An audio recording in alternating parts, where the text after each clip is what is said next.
जब भी हम गेट की प्रिपरेशन स्टार्ट करते हैं तो मेजरली हमारे दो ड्रीम्स होते हैं। पहला आईएएससी या टॉप के आईआईटीज में जाकर एमटेक करना, और दूसरा किसी पीएसयू में जाके अच्छी जॉब करना।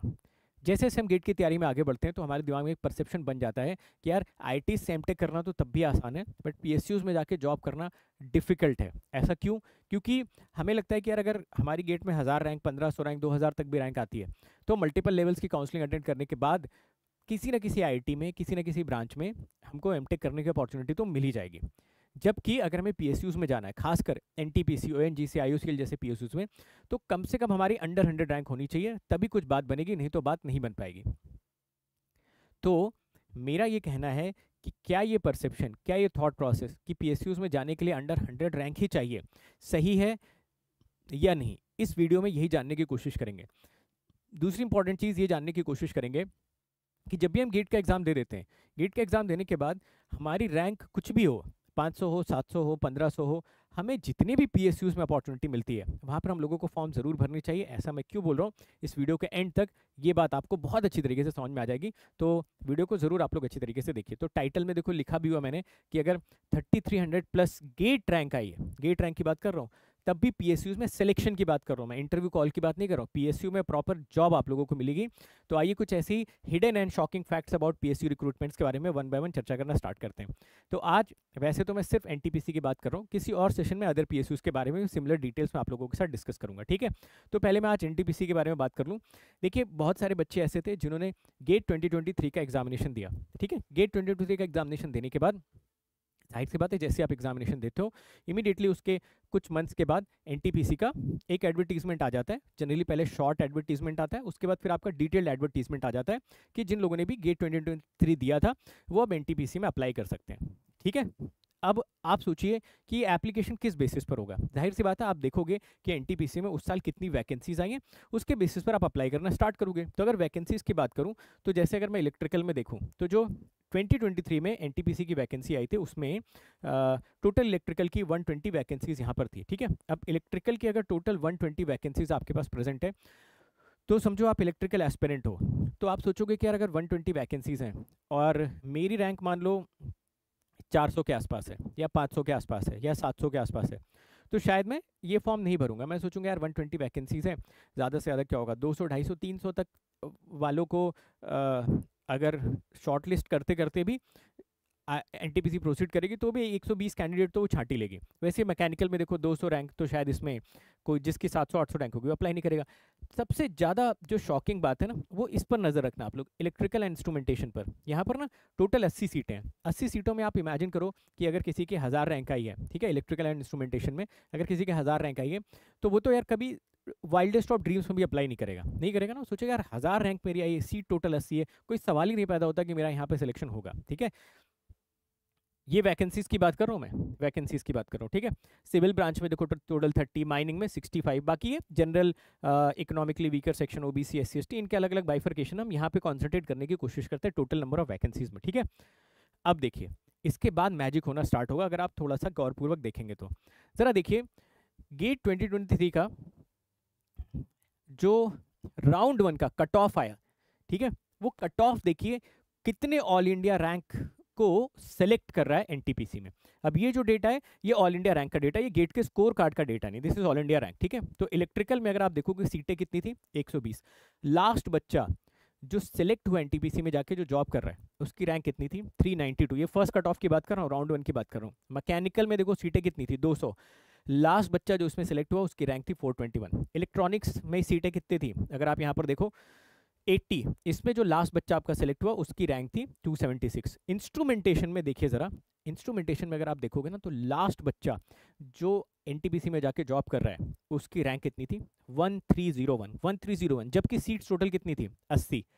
तो अब देख रहे हो यहाँ पे 80 सीटें हैं, मगर लास्ट बच्चा जिसको जॉब मिली वो भी first round of cut off की मैं बात कर रहा हूँ, उसकी रैंक थी 1301। सिमिलरली सिविल में देखिए 81, माइनिंग में 106। तो आप मुझसे पूछोगे सर ऐसा हो क्यों रहा है, ऐसा कैसे पॉसिबल है कि अगर 80 सीटें हैं तो 1301 जिसकी रैंक थी वो बच्चा सेलेक्ट हो गया वहाँ पे जाके, बीच वाले सारे लोग क्या कर रहे थे। देखिए इसकी 3 अलग अलग वजह मैं आपको समझा सकता हूँ। सबसे पहली वजह ये है कि जब गेट का स्कोर कार्ड आता है तो उसके कुछ महीने बाद ही आपके IITs की काउंसलिंग वगैरह स्टार्ट हो जाती है। NTPC का जो एडवर्टीजमेंट या रिक्रूटमेंट होता है वो थोड़ा सा लेट स्टार्ट होता है, तो ज़्यादातर बच्चे किसी न किसी एमटेक कोर्स में एनरोलमेंट अपने आप को दिला लेते हैं। तो कोई IIT बॉम्बे, कोई ISC बैंगलोर, कोई IIT कानपुर, ये वहाँ पे जाके एमटेक वाला अपना प्रोसेस स्टार्ट कर देते हैं और अपने दिमाग से PSU का ख्याल वो लोग निकाल देते हैं।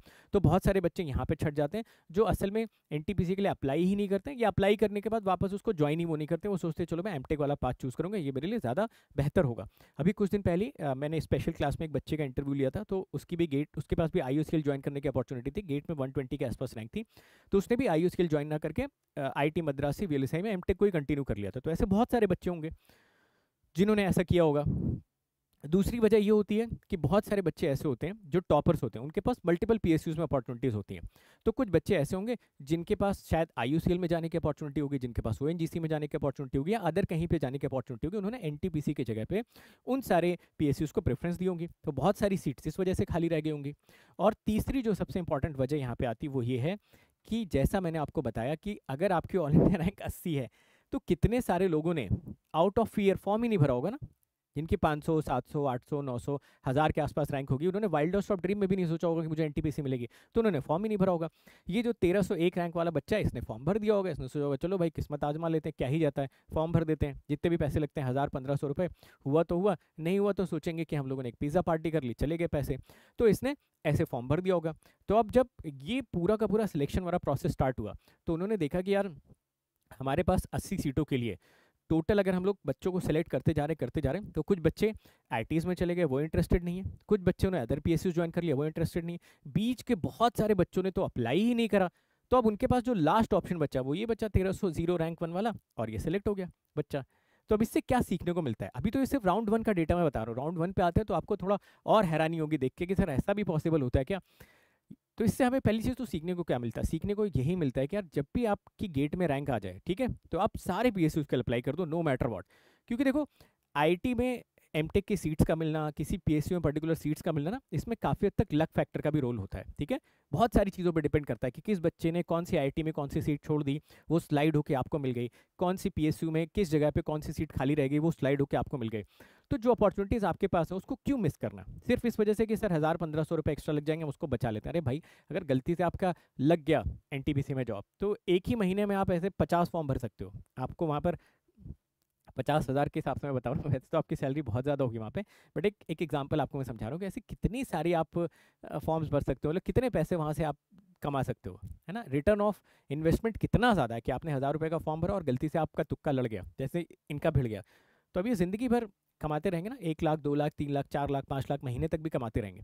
पर बहुत सारे बच्चों ने भरा ही नहीं होगा। मान लो कि इसके पहले अगर कोई बच्चा होता जिसकी 900 1000 रैंक होती, अगर उसने भर दिया होता तो फिर वो सिलेक्ट हो जाता। बहुत सारे बच्चों ने भरा नहीं होगा, ठीक है। तो ये तो राउंड 1 का डेटा था। अब राउंड 2 पे आओ भाई।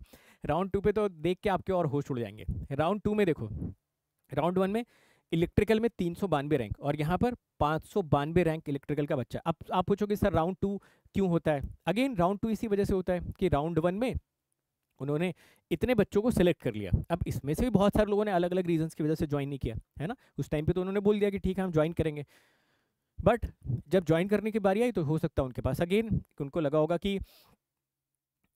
कि जो मेरा एमटेक वाला पार्ट चल रहा है, असल में क्या था कि जो ये राउंड 2 वाला कट ऑफ आया था ये आपका गेट 2024 के बाद आया था, ठीक है। तो ये गेट 2024 के बाद आया था। अब आप सोचो गेट 23 जिसने दिया होगा, मार्च से उसने अपना एमटेक का काउंसलिंग वगैरह करा के समझो कि उसने अपना एमटेक वाला प्रोसेस स्टार्ट कर दिया होगा। तो करीबन अगर आप देखोगे तो गेट 2024 में जब ये कट ऑफ आया है, तो जिन बच्चों ने उस समय अप्लाई किया होगा एमटेक में, उनके शायद करीबन 2 सेमेस्टर के आसपास कंप्लीट होने वाले होंगे, है ना।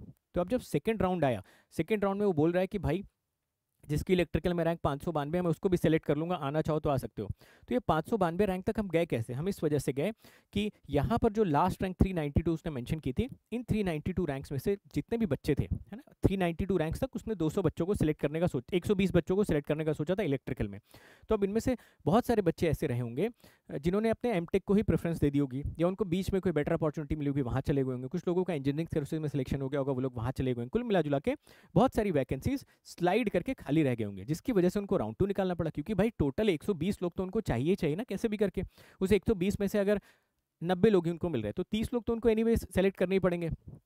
तो अब देखो जरा इस बात को कि इलेक्ट्रिकल में अब अगर किसी बच्चे ने, ठीक है, 500 जिसकी रैंक थी, उसने भी फॉर्म भर दिया होता, तो उसको भी एनटीपीसी में सीधा जॉब मिल जाती। जॉब की बात मैं कर रहा हूँ यहाँ पे, ठीक है। यानी कि अगर इलेक्ट्रिकल में आप देखोगे तो 592, मैकेनिकल में 599, इलेक्ट्रॉनिक्स में जिसकी लास्ट रैंक 403 थी वो सिलेक्ट हो गया। यहाँ पर देखो जरा भाई, आईएन में देख के आपके थोड़े से होश उड़ने चाहिए।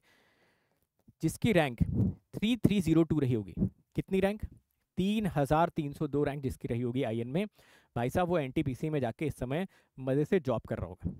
समझ रहे हो मेरी बात को? 3302 रैंक, 3302 रैंक पे एनटीपीसी में जाके मजे से वो जॉब कर रहा होगा। और इनमें कोई ऐसा बच्चा रहा होगा जिसकी 1500 रैंक रही होगी, जिसकी 700 रैंक रही होगी, जिसकी 600 रैंक रही होगी, उसने फॉर्म ही नहीं भरा होगा। तो उसके पास बिल्कुल ही अपॉर्चुनिटी थी कि वो जा सकता था, बट वो जा नहीं पाया, ठीक है। अब आप मुझसे पूछोगे सर ये पहले से थोड़ी पता होगा कि वो चला जाएगा। यही तो मैं भी बोल रहा हूँ कि पहले से तो किसी को कुछ पता नहीं है, तो क्यों अपॉर्चुनिटी को वेस्ट करना। अगर आपके 500 700 1000 रैंक भी आती है तो भर दो ना फॉर्म यार, क्या प्रॉब्लम है फॉर्म भरने में।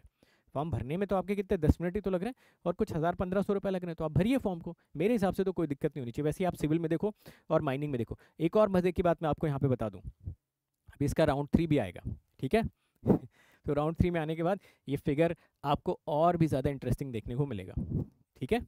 हालांकि राउंड 3 आने के चांसेस इसलिए और बहुत ज़्यादा है क्योंकि जो राउंड 2 का कट ऑफ आया ये गेट 24 के बाद आया। तो जो बच्चों ने ऑलरेडी एनटीपीसी ज्वाइन नहीं किया था, जिन्होंने एमटेक ज्वाइन कर लिया था, अदर जगह पर चले गए थे, तो जाहिर सी बात है अगर कोई एमटेक के 2 सेमेस्टर कर लेता है ना, फिर वो एमटेक को ही प्रेफरेंस देता है, ठीक है। तो ये और ऐसे बच्चों को बुलाने की कोशिश करेगा, क्योंकि देखो अल्टीमेटली इसको मैकेनिकल में 200, इलेक्ट्रिकल में 120, इलेक्ट्रॉनिक्स में 80, सिविल में 30 और माइनिंग में 65 लोग चाहिए। आप बोलोगे कि सर मान लो राउंड 3 आने के बाद भी वो इतने लोगों को सेलेक्ट नहीं कर पाया, फिर यहाँ पे ये गेट 24 वालों के लिए एक अच्छी न्यूज़ बन जाती है, जो अभी गेट 24 जिन लोगों ने रिसेंटली दिया है, ठीक है। तो हो सकता है कि आपके लिए जब एनटीपीसी वैकेंसीज लेके आए तो थोड़ा ज़्यादा नंबर ऑफ वैकेंसीज आपको वहाँ पे देखने को मिले, क्योंकि हो सकता है कि फिर वो गेट 24 के रिक्रूटमेंट के थ्रू इन सारे कैंडिडेट्स को फिलअप करने की कोशिश करें, ठीक है। तो आप पूछोगे सर गेट 24 का क्या अभी स्टेटस है, गेट 24 जिन लोगों ने दिया था उसके बारे में एनटीपीसी को कोई अपडेट है? देखिए, जिन लोगों ने गेट 24 दिया है उसके लिए एनटीपीसी ने एक शॉर्ट एडवर्टीजमेंट निकाला हुआ है, ठीक है। शॉर्ट एडवर्टीजमेंट आप लोगों के लिए एनटीपीसी लेके आया। अभी तक इसका डिटेल्ड एडवर्टीजमेंट नहीं आया, बट हाँ ये बात बहुत क्लियर है, उसने बता दिया electrical, mechanical, electronics, instrumentation, civil और माइनिंग, ये इतनी ब्रांचेस होंगी। और इसमें जिन लोगों ने गेट 24 दिया होगा सिर्फ उन्हीं के स्कोर कार्ड के बेसिस पर सिलेक्शन किया जाएगा। जैसे इसके बारे में कोई डिटेल्ड एडवर्टीजमेंट आता है मैं आप लोगों को डिटेल में बताऊंगा आपको क्या करना चाहिए। और गेट 24 वालों के लिए सबक है कि आपकी रैंक कितनी भी हो भाई, फॉर्म सारे के सारे भरो। ये गेट 23 का डेटा क्लियरली आप लोगों को बता रहा है। समझ रहे हो मेरी बात को, ठीक है। तो ये है कुल मिला जुला के बात। बाकी अगर आप सिलेक्शन प्रोसेस की बात करोगे तो आपका जो सिलेक्शन प्रोसेस है वो वही है कि आपने जो गेट का एग्ज़ाम दिया हुआ है उसका आप स्कोर कार्ड लगाइए, स्कोर कार्ड के बेसिस पर सिलेक्शन आप लीजिए उसमें जाके, ठीक है। तो आई होप आपको ये सेशन अच्छा लगा।